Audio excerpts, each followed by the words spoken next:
तो देखिए, सबसे पहले बात हम करने जा रहे हैं चक्रवाती तूफान मिचोंग की, जो तेजी से तमिलनाडु और आंध्र प्रदेश की ओर बढ़ रहा है। इस वक्त तमिलनाडु के कई शहरों में तेज हवाओं के साथ मूसलाधार बारिश देखने को मिल रही है। चेन्नई का हाल सबसे बेहाल नजर आ रहा है। यहाँ लगातार बारिश के बाद सड़कों पर गाड़ियां नाव की तरह बहती हुई नजर आई। आज दोपहर तक मिचोंग तूफान आंध्र प्रदेश के तट से टकरा सकता है। तूफान की टक्कर से पहले ही पूर्वी तट के 5 राज्य अलर्ट मोड पर हैं और कहा यह जा रहा है कि बंगाल की खाड़ी से उठा ये तूफान आज नेल्लोर और मछलीपट्टनम के बीच में तट से टकराएगा और जिसके बाद तूफान की जो रफ्तार है वो कम हो जाएगी। फिलहाल चेन्नई में भारी बारिश की वजह से 12 फ्लाइट्स कैंसिल कर दी गई हैं। वहीं कई ट्रेनों को भी रद्द कर दिया गया है। साथ ही साथ स्कूलों में छुट्टी कर दी गई है। और आंध्र प्रदेश की अगर हम बात करें तो यहाँ के मुख्यमंत्री वाएस जगनमोहन रेड्डी ने अधिकारियों को राहत उपाय करने के लिए तमाम निर्देश दे दिए।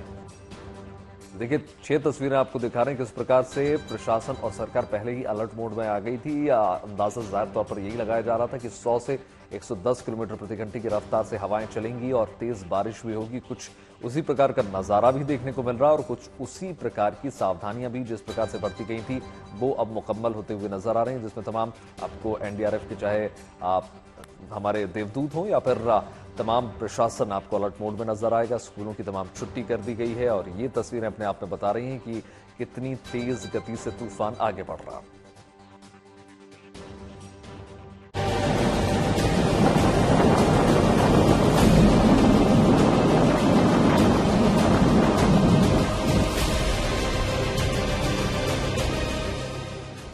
यही सिचुएशन है चेन्नई के बहुत सारे इलाकों में, क्योंकि चेन्नई में कल रात से बहुत तेज बारिश हो रही है। तूफान से जिंदगी की टक्कर, तमिलनाडु आंध्र प्रदेश में मिचोंग की दस्तक, चक्रवात से निपटने की पूरी तैयारी, एनडीआरएफ एसडीआरएफ ने संभाला मोर्चा। तस्वीरें ये बताने के लिए काफी हैं कि चक्रवाती तूफान मिचोंग कितना खतरनाक है। चेन्नई में मिचोंग की दस्तक के बाद तेज हवाओं के साथ बारिश का दौर जारी है। चेंगलपट्टू, कांचीपुरम, नागपट्टिनम और तिरुवल्लुर में बाढ़ के हालात बन गए हैं। मिचोंग की आहट सिर्फ तमिलनाडु ही नहीं बल्कि आंध्र प्रदेश में भी देखी जा रही है। इसके साथ ही पुडुचेरी, ओडिशा, पश्चिम बंगाल में भी तूफान को लेकर अलर्ट जारी किया गया है। मौसम विभाग के मुताबिक मिचोंग तूफान के दौरान इन राज्यों के तटीय इलाकों में 80 से 100 किलोमीटर प्रति घंटे की रफ्तार से हवाओं के साथ बारिश होगी। अभी गवर्नमेंट की सबसे इम्पोर्टेंट गाइडलाइन ये है कि बाहर नहीं निकलना चाहिए, क्योंकि इलेक्ट्रिसिटी बंद है।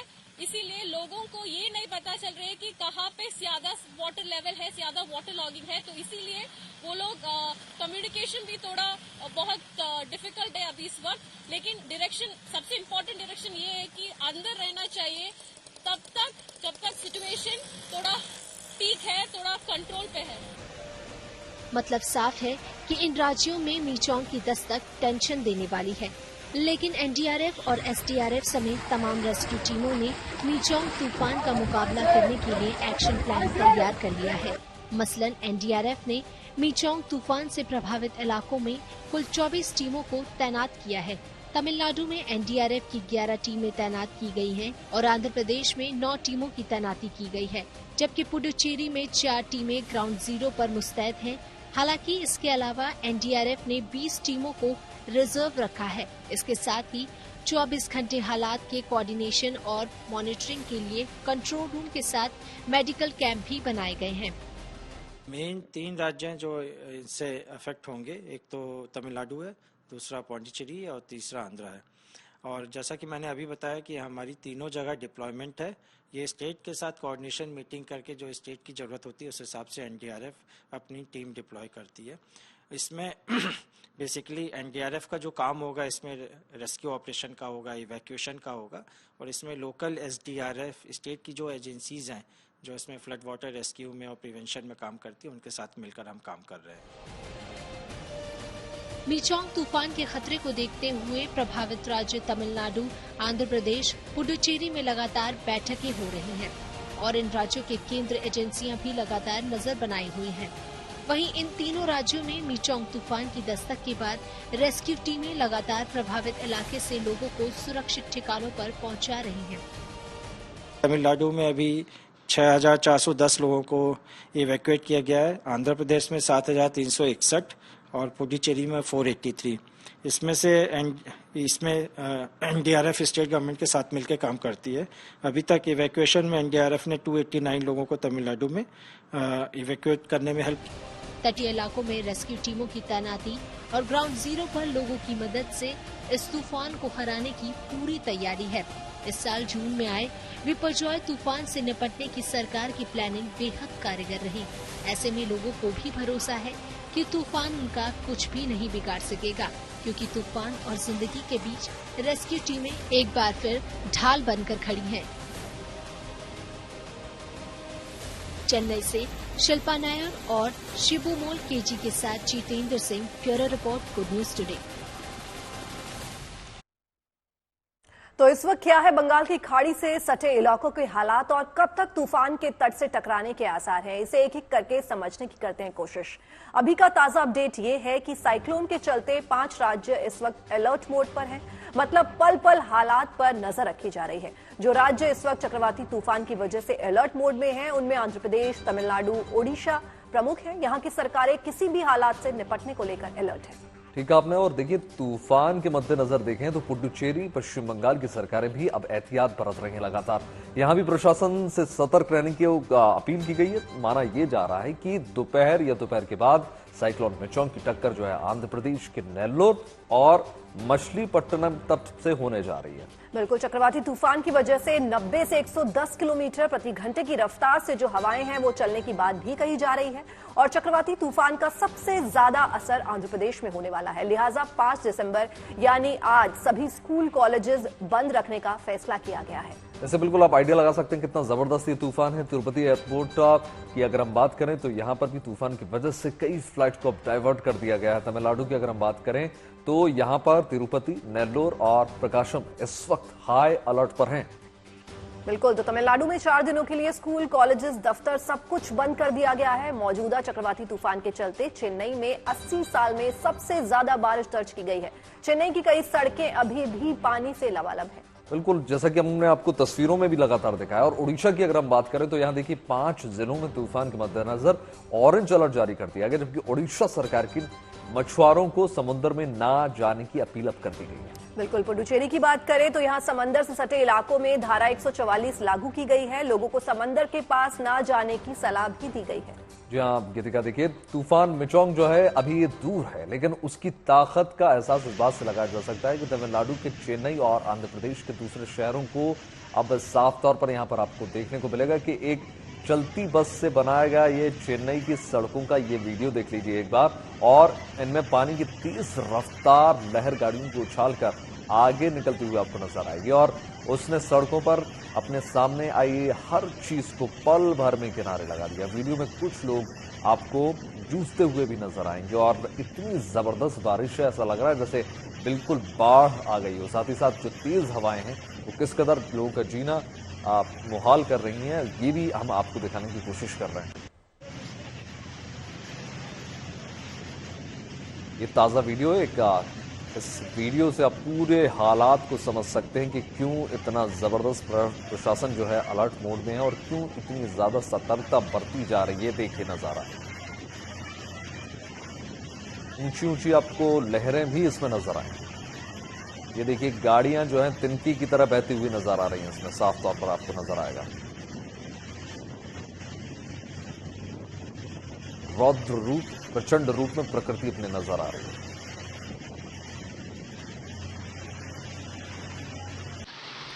और अब एक हाउसिंग सोसाइटी के इस वीडियो को देखिए। सैलाब अंदर तक घुस आया है और वहां खड़ी गाड़ियों को तिनकों की तरह बहाकर अपने साथ ले गया। पानी की रफ्तार के आगे कई टन वजन वाली ये कारें पत्तों की तरह तैरने लगी। एक के बाद एक बहती ये कारें आपस में टकरा गई। वहां कई गाड़ियां इसी तरह सैलाब की भेंट चढ़ गई हैं। तो वीडियो को देखकर आप अंदाजा लगा सकते हैं कि किस तरह से जो पानी है वो कितना भारी और किस मात्रा में यहाँ भरा होगा कि जो गाड़ियां हैं वो तिनके की तरह इसमें डूबती नजर आ रही हैं। और एक एक करके गाड़ियां जो है एक साथ एक दूसरे से टकराती हुई भी नजर आ रही हैं। ये एक हाउसिंग सोसाइटी का वीडियो है जहां सोसाइटी के कैंपस के अंदर इतना पानी भर गया है कि वहां पार्किंग में जो लगी गाड़ियां होंगी वो एक दूसरे से टकराती नजर आ रही हैं। और तिनके की तरह, किसी पत्ते की तरह वो पानी में बहती हुई दिख रही हैं।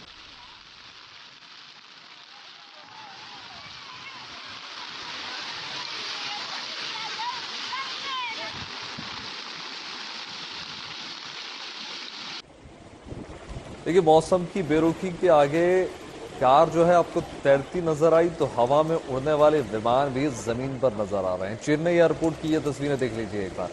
ये वही जगह है जहां से यात्री एयरपोर्ट के अंदर दाखिल होते हैं, और लेकिन एयरपोर्ट के अंदर जाने के गेट के सामने वाली सड़क पर पानी से आपको पूरी तरीके से जल जमाव नजर आएगा, और यात्रियों को इस पानी से हो रही परेशानी भी आपको नजर आएगी। एयरपोर्ट के अंदर और बाहर जाने की जो जद्दोजहद है वो लोगों की आपको नजर आएगी। इतना ही नहीं, आपको बता दें मुश्किल तो सबसे बड़ी ये हो गई है कि जब रनवे भी पानी में डूब गया, पर कई विमानों को दूसरी जगह पर डाइवर्ट भी करना पड़ गया है। मतलब एयरपोर्ट जब ठप हो जाए उससे आप प्रकृति की विभीषिका का अंदाजा लगा सकते हैं। एयरपोर्ट में इस प्रकार का जब आप नज़ारा देखने को मिलता है, जब पानी से लबालब आपको ना सिर्फ रनवे नजर आता है बल्कि एंट्रेंस पॉइंट और एग्जिट पॉइंट में भी आपको कुछ उसी प्रकार का तस्वीर चित्र नजर आते हैं। ऐसे में आप इसकी विभीषिका का अंदाजा लगा सकते हैं कि कितना मुश्किल हो जाता है। कई फ्लाइट्स जो डाइवर्ट होकर पहुंचती हैं उनको दूसरे रूट से भेजने की जो तमाम प्रयास है वो जारी है।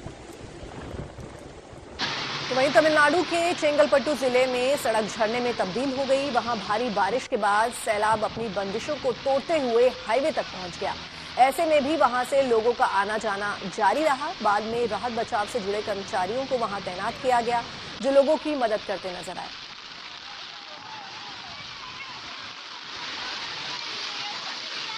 तो देख सकते हैं आप तस्वीरों के माध्यम से कि किस तरह से एनडीआरएफ और एसडीआरएफ जो हैं वो तैनात हैं और लोगों को इधर उधर जाने में सहायता कर रही हैं। तूफान से जिंदगी की जो जंग है इसमें वो लोगों की सहायता करते हुए नजर आ रहे हैं। तो ये जो पूरा मोर्चा है ये एनडीआरएफ और एसडीआरएफ ने संभाल लिया है। तूफान से बचने की तमाम कोशिशें जारी हैं। प्रशासन अपने स्तर पर कोशिशें कर रहा है, सरकार अपने स्तर पर कोशिशें कर रही है।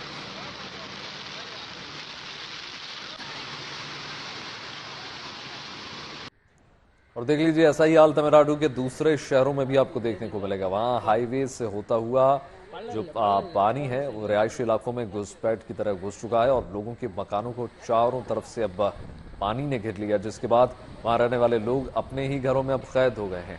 जब लोग अपने घरों से बाहर निकले तो उन्हें घुटनों तक पानी का सामना करना पड़ा। और तस्वीरें देख लीजिए, ऐसा लगता है कि हर बार जब बादल फटने के बाद जिस प्रकार से आपको तस्वीरें नजर आती हैं, कुछ वैसा ही मंजर यहां पर देखने को मिल रहा है, जिसमें जब अपने ही घर में लोग कैद हो गए। और देखने को मिलेगा कि घर से बाहर जब लोग निकल रहे हैं तो उनको घुटने तक पानी से दो चार होना पड़ रहा है, जिसमें ना किसी प्रकार की उनको यातायात की सुविधा मिल रही है, ना इमरजेंसी में। सबसे बुरे हालात ऐसे में हो जाते हैं जब कहीं हॉस्पिटल या ऐसी जगह जाना हो जब आपको अपना खुद का चाहे इलाज कराना हो या फिर कोई जरूरी मदद हमको चाहिए हो। चेन्नई एयरपोर्ट का रनवे भी पानी में डूबा नजर आया। आलम यह रहा कि जहां पर विमान पार्क होते हैं वो हिस्सा भी पानी के आगोश में समा गया। लोगों की सुविधा के लिए बने सबवे या अंडरपास तो स्विमिंग पूल जैसे दिखने लगे। मौसम का मिजाज देख लोगों को अपने घरों में ही रहने की सलाह दी गई है, क्योंकि खतरा अभी टला नहीं है। तो ये ताजा तस्वीरें जो है एयरपोर्ट से आप देख रहे हैं कि किस तरह से रनवे पर पानी भर चुका है और जो फ्लाइट्स हैं वो कैंसिल कर दी गई हैं।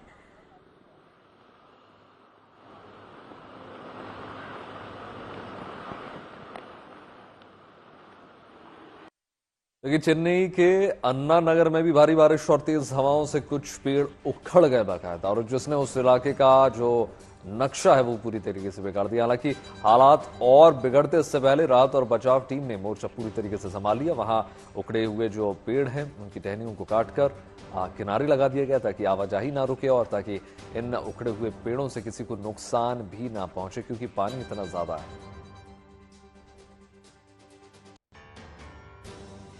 और ये तस्वीरें बता रही हैं कि लाख मुसीबत आए मगर इंसानियत और इंसानों को बचाने का हौसला जिंदा रहता है। तमिलनाडु और आंध्र प्रदेश में भारी बारिश से पैदा हुई मुश्किल के बाद एनडीआरएफ और एसडीआरएफ की टीमें नाव के जरिए लोगों तक पहुंच रही हैं। फिर इन्हीं नाव में बैठकर लोगों को सुरक्षित ठिकानों तक पहुंचाया जा रहा है। इस तरह सड़कों पर गिरे पेड़ों को हटाया भी जा रहा है ताकि शहर तक पहुंचने वाली खाने पीने की सप्लाई चेन पर कोई असर न पड़े।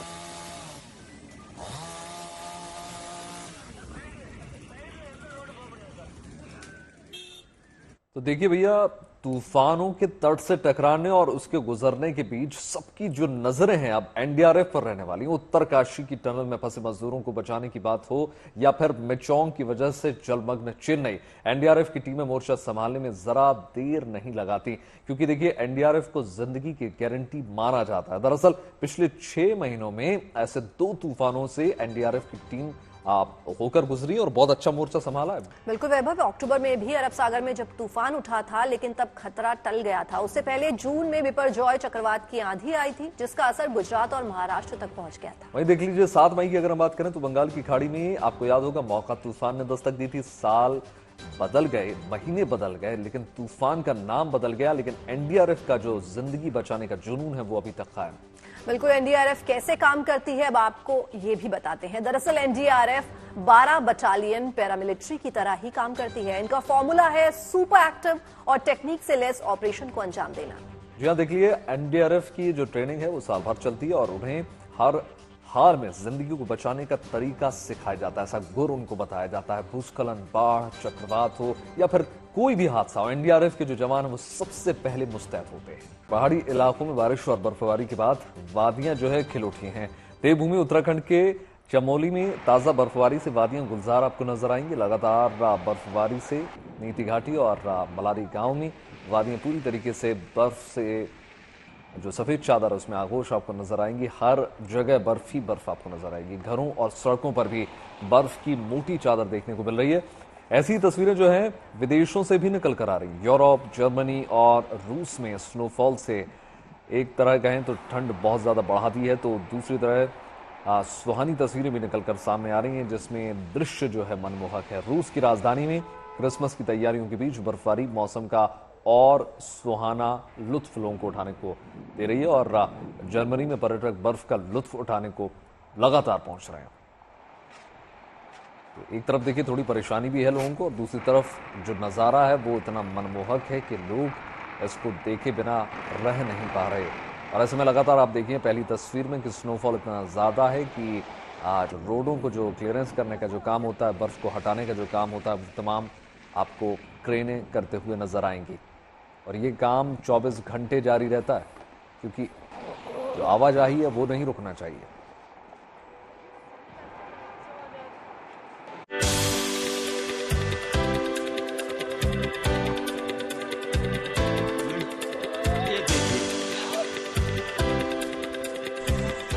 बर्फबारी से वादियां गुलजार,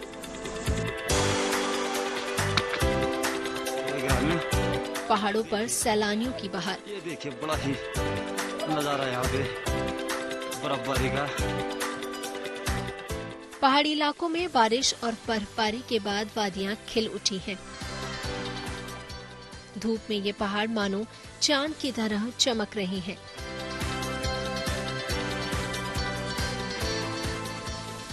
ये तस्वीरें देवभूमि उत्तराखंड के चमोली की है। यहाँ इन दिनों लगातार बारिश हो रही है। नीति घाटी और मनारी गांव में वादियां पूरी तरह से बर्फ से ढक गई हैं। और सिर्फ वादियां ही नहीं, बल्कि घरों और सड़कों पर भी बर्फ की मोटी चादर बिछी हुई है। दूर दूर तक नजरें जहां भी जाती हैं, सिर्फ बर्फ ही बर्फ दिखाई दे रही है। मानो ये पूरा इलाका बर्फ की आगोश में समा गया है। जब इन इलाकों में बर्फबारी इतनी भीषण हो रही है, तो यहाँ ठंड का बढ़ना भी लाजमी है। ऐसे में बर्फबारी के बीच शीतकालीन में यहाँ से स्थानीय लोग निचले हिस्सों में चले जाते हैं, और जब बर्फबारी कम होती है तब स्थानीय लोग फिर से वापस इन ऊंचाई वाले इलाकों में आ जाते हैं। एक तरफ जहां ऊंचाई वाले इलाकों में भीषण बर्फबारी हो रही है, तो वहीं मैदानी इलाकों में रुक रुक कर हो रही बारिश से ठंड भी बढ़ने लगी है। बागेश्वर में ठंड से बचने के लिए लोग अलाव का सहारा ले रहे हैं। बर्फीली हवाओं और कड़ाके की ठंड ने बागेश्वर समेत इसके आसपास के इलाकों को अब अपनी चपेट में ले लिया है।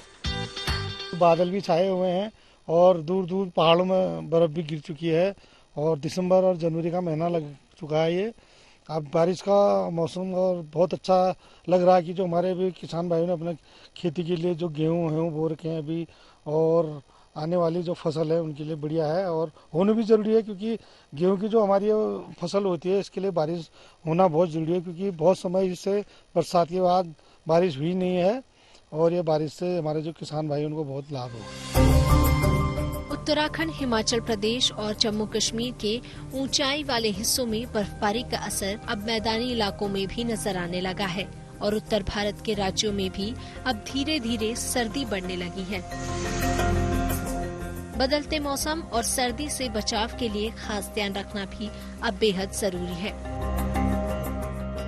चमोली से कमल नयन सिलोड़ी, बागेश्वर से जगदीश पांडे के साथ bureau report, good news today. Ukraine, Germany, रूस में भी इन दिनों भारी बर्फबारी हो रही है। रूस की राजधानी मॉस्को में भी बर्फ ने अपनी चादर फैला दी है। हर तरफ सिर्फ बर्फ ही बर्फ है। मॉस्को में बर्फबारी का लुत्फ उठाने के लिए सैलानी पहुंच रहे हैं। सड़कों पर बर्फ का कब्जा है, लिहाजा लोगों को रास्ता देने के लिए बर्फ हटाने का काम भी लगातार जारी है। वहीं क्रिसमस के लिए सजे धजे चर्च बर्फबारी के बीच बेहद आकर्षित दिख रहे हैं। तो आप देख सकते हैं कि किस तरह से बर्फ की चादर जो है वो चारों तरफ बिछी नजर आ रही है। चाहे वो मॉस्को हो, चाहे वो जर्मनी हो, चाहे वो रूस हो, हर तरफ सिर्फ बर्फ ही बर्फ नजर आ रही है। और ऐसे में क्रिसमस का आना, तो इन सब के बीच ये चर्च जो है बर्फ की चादर से ढका हुआ है और अपने आप में जो है आकर्षण का केंद्र बना हुआ है। और रूस के बाद अब आपको लेकर चलते हैं जर्मनी। जर्मनी में पहाड़ी इलाकों में हो रही बर्फबारी ने वादियों को खूबसूरत बना दिया है। जर्मनी का ज्यादातर हिस्सा मोटी बर्फ की चादर से ढक चुका है। वहीं रिहायशी इलाकों में सड़कों पर मोटी बर्फ की चादर बिछी नजर आ रही है। गाड़ियों से लेकर मकान तक सब कुछ सफेद हो चुका है। हालात सामान्य बनाए रखने के लिए सरकारी मशीनरी का इस्तेमाल किया जा रहा है। लगातार बर्फ हटाने का काम भी चल रहा है। वहीं भारी बर्फबारी की वजह से हवाई यात्रा में लोगों को देरी का सामना करना पड़ रहा है।